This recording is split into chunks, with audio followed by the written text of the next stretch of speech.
Olá, meu nome é Alfredo e este é o vídeo 5 da série sobre teoremas da incompletude de Gödel. Falaremos sobre as definições impredicativas e como resolver algumas delas a partir das definições recursivas. Vamos começar? Começamos esse vídeo falando sobre a ideia de uma definição de modo mais conceitual. Observe o que queremos dizer com isso. Quando definimos uma constante C, o que queremos dizer é que temos uma propriedade que vai nos garantir que podemos dizer que o C é o objeto X, tal que essa propriedade vale sobre o objeto X. Observe que o OX, tal que, ele vai garantir que estamos, obtendo de fato um objeto e esse objeto é único. É isso que o artigo definido está nos garantindo. Existe e é único um x, tal que vale a propriedade sigma sobre x. Podemos aplicar essa ideia em uma definição na nossa aritmética. Podemos dizer que a constante 2 é o x, tal que o x é o sucessor do zero. O sucessor do zero seria o 1, o sucessor do zero é o 2. É assim que podemos definir o 2 na nossa teoria. De modo semelhante, podemos fazer definições para propriedades. Dizemos então que uma propriedade P ela vai ser definida do seguinte modo.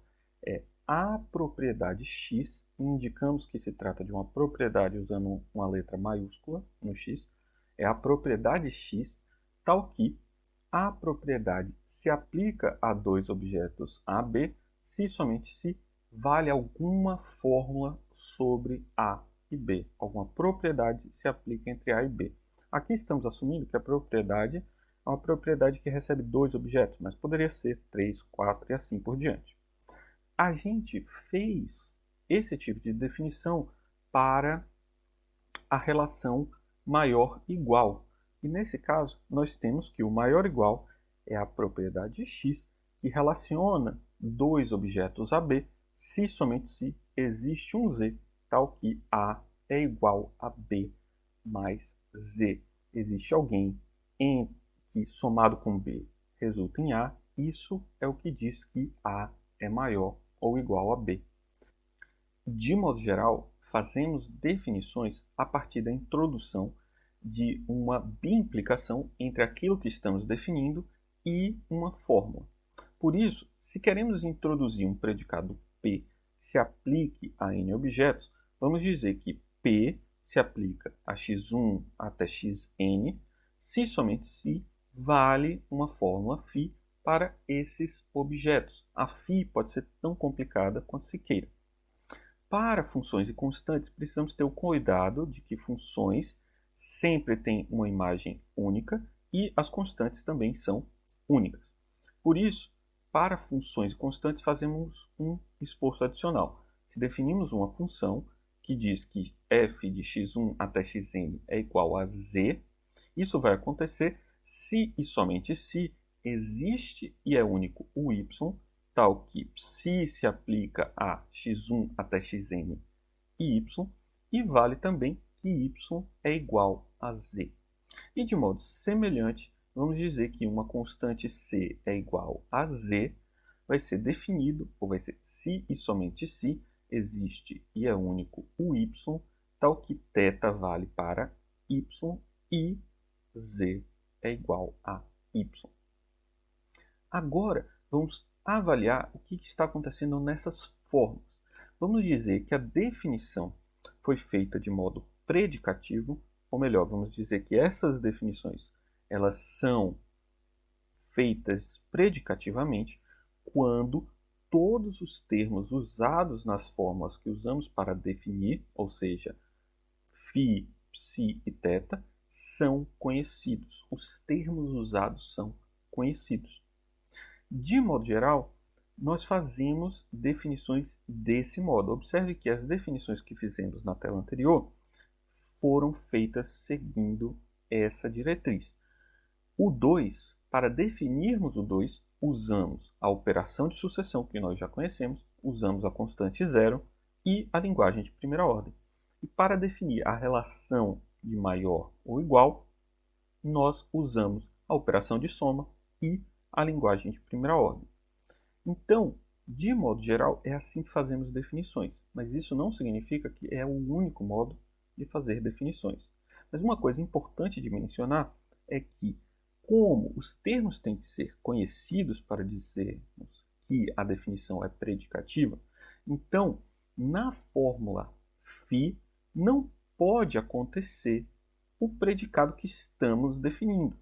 Da mesma forma, a função f não pode ocorrer na fórmula ψ e a constante c não pode ocorrer na fórmula θ. E caso a definição não seja predicativa, nós vamos chamar de definição impredicativa. Pode parecer estranho a ideia de usar aquilo que estamos definindo na própria definição. Mas existem alguns ambientes matemáticos onde isso pode ser muito importante. Vamos ver agora, inicialmente, um problema importante a respeito das definições impredicativas. As definições impredicativas, elas podem gerar alguns paradoxos. E eu vou mostrar um paradoxo importante aqui para vocês. Esse paradoxo se chama paradoxo do mentiroso. E para fazer o paradoxo do mentiroso, vamos definir uma sentença S que expressa a sentença S é falsa. Observe que essa definição ela é impredicativa. Eu estou dizendo quem é S e, ao mesmo tempo, estou usando a sentença S. E, por isso, a definição ela seria dita impredicativa. Observe que essa definição ela vai nos levar a um paradoxo, ao menos se consideramos como base a lógica clássica. Se a sentença S ela é verdadeira, observe que, se ela é verdadeira, ela expressa algo correto e ela está expressando que ela mesma é falsa e, portanto, S é falsa. Agora, se a sentença S é falsa, então observe que a sentença S, como ela expressa que S é falsa, então ela é de fato verdadeira e, portanto, S é verdadeira. Então, nós chegamos à conclusão de que S tem que ser tanto verdadeira quanto falsa, e isso, de acordo com os paradigmas clássicos, é impossível. É daí que vem a ideia de que se trata de um paradoxo. Parece que existe algum problema, seja na nossa semântica ou seja na nossa definição. E no paradigma clássico, o que se vai dizer é que o problema aqui é permitir definições impredicativas, definições que fazem uso da própria definição. Mas, além disso, existem mais alguns outros fatores que nós vamos elucidar ao longo desse vídeo. Observe que essa definição, de fato, tem um problema. Mas é importante perguntar, será que qualquer definição impredicativa tem problema? Qualquer definição geraria um paradoxo? A resposta para essa pergunta é não. E nós vamos ver agora uma definição feita de modo impredicativo que não tem qualquer problema. A definição que vamos analisar é aquilo que ficou conhecido como a sequência de Fibonacci. E ela é definida de modo impredicativo. Se trata de uma função dos números naturais nos números naturais, tal que f de 0 é igual a 1, f de 1 é igual a 1 e f de n mais 2 é igual a f de n mais 1 mais f de n. Observe que nessa última equação nós temos que a função f está sendo usada para definir a própria f. Mas essa definição é perfeitamente legítima. E vamos ver isso a partir de um exemplo. Calculemos quem é o Fibonacci 5, o número 5 na sequência de Fibonacci. Ele é, pela fórmula que nós obtemos, f de 4 mais f de 3. f de 4, por sua vez, é f de 3 mais f de 2. f de 3 é f de 2 mais f de 1. f de 2 é f de 1 mais f de 0. Observe que f de 0 e f de 1 nós já sabemos. O valor deles é 1. E, portanto, podemos calcular o Fibonacci 2 como 2. O Fibonacci 3 vai ser f de 1 mais f de 2. F de 2 é 2, f de 1 é 1. Portanto, f de 3 é 3. E agora podemos calcular o Fibonacci 4, que vai ser o f de 2 mais o f de 3, e, portanto, o f de 4 vai ser 5. E, portanto, f de 5 é igual a 8. De fato, esse procedimento pode ser feito para qualquer número, e podemos calcular quem é o Fibonacci 10, o Fibonacci 12, o Fibonacci 35, e assim por diante. De fato, existe uma fórmula muito elegante que dá como resultado a sequência de Fibonacci, e a demonstração dela é muito interessante. Vou colocar aqui somente a fórmula. A fórmula diz que f de n é 1 menos raiz de 5 sobre 2 elevado a n, menos raiz de 5 menos 1 sobre 2 elevado a menos n, tudo isso sobre raiz de 5. Parece muito surpreendente que essa fórmula cheia de raízes quadradas resulta de fato nessa sequência de números naturais. Mas qual é o ponto que faz com que essa definição predicativa não nos traga problemas? Vejamos mais um exemplo. Na nossa aritmética de Peano, nós não definimos a operação de exponenciação, mas nós podemos definir essa relação, esse operador, do seguinte modo.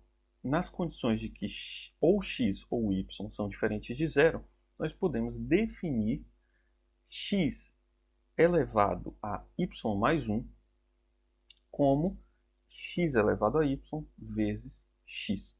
E de tal modo que x elevado a zero é 1. Essa definição é novamente uma definição impredicativa. No seguinte sentido, ela está usando um expoente para definir o expoente. Estamos dizendo que x elevado a y mais 1 é igual a x elevado a y, mas eu não sei quem é x elevado a y, estou definindo o que é ser elevado agora. Mas essa definição, novamente, não tem problema algum. Vamos calcular um exemplo para entender de onde vem o fato de que ela não tem problema. 2 elevado a 5 é igual, pela nossa definição, a 2 elevado a 4 vezes 2. 2 elevado a 4, por sua vez, é 2 elevado a 3 vezes 2. 2 elevado a 3 é igual a 2 elevado a 2 vezes 2. 2 elevado a 2 é 2 elevado a 1 vezes 2. 2 elevado a 1 é 2 elevado a 0 vezes 2. E 2 elevado a 0 nós sabemos que é 1. E por isso, vamos ter que 2 elevado a 5 é exatamente a mesma coisa que 2 vezes 2 vezes 2 vezes 2 vezes 2, que é 32. Percebam que nós não temos novamente qualquer problema com essa definição. Qualquer que sejam os dois números naturais que coloquemos em x e y, a não ser que os dois sejam zero, vai resultar em um número natural de acordo com a intuição do que significa ser um expoente. A pergunta que precisamos fazer agora é como fazer esse tipo de definição na nossa teoria formal. As nossas teorias formais, as teorias de primeira ordem, elas apenas aceitam definições feitas de modo predicativo. Para isso, nós precisamos, portanto, encontrar uma fórmula que represente exatamente essa ideia, mas que não dependa de uma definição impredicativa. Além disso, nós temos que garantir a existência e a unicidade. Mas qual é o papel dessa definição? Como que podemos partir de uma definição feita de modo impredicativo e encontrar uma definição predicativa equivalente? E, mais importante, quais são os casos em que isso pode de fato ser feito? Se ela for o que estamos chamando de problemática, não vai ser possível fazer essa definição. Mas os casos em que não parece ser problemático é porque, de fato, existe um modo predicativo de fazer essa definição. A pergunta que queremos responder é a seguinte: quais funções definidas de modo impredicativo de fato são bem definidas, ou ainda quais podem ser convertidas em definições predicativas. De fato, observando o que nós fizemos nas duas definições, a de Fibonacci e a da exponenciação, o que acontece é o seguinte: para calcular um valor dessas funções, nós vamos buscando relações de dependência. No caso de Fibonacci, para calcular o Fibonacci 5, nós usamos a definição predicativa para entender quais são as dependências de 5. O Fibonacci 5 é definido a partir do Fibonacci 4 e o Fibonacci 3. E vamos então estudando as relações de dependência até encontrarmos um chão, algum valor que não depende de outros para ser calculado. Por isso que a definição da função de Fibonacci ela só funciona porque nós sabemos de antemão quem é o Fibonacci para 0 e para 1. E no caso da exponenciação é a mesma coisa. Nós calculamos um expoente, o expoente de 5 ou de 6, nós usamos o expoente de 5 vezes alguma coisa. E vamos fazendo isso até chegarmos na exponenciação por 0, que nós definimos como 1. Então, as definições feitas de modo impredicativo, que de fato não geram problemas, são essas que, para definir os seus valores nos casos individuais, nós buscamos referências e nós sabemos que em algum momento vamos chegar em algum chão, em algum momento em que vamos parar de calcular. E isso é o que chamamos de funções ou predicados recursivos. São aquelas definições que, apesar de serem feitas de modo impredicativo, as suas relações de dependência sempre acabam em um número finito de passos em elementos que sabemos calcular. E é por isso que essas são definições bem construídas. Elas, de fato, como nós veremos, elas podem ser feitas de modo equivalente por alguma definição predicativa. Mas é importante estabelecer essas relações para o nosso estudo do teorema de Gödel. Nos próximos passos, nós vamos estudar como representar essas ideias nas nossas teorias de primeira ordem, como fazer essa definição de modo preciso e como representar na nossa teoria aritmética, na nossa aritmética de Peano. Muito obrigado e até o próximo vídeo.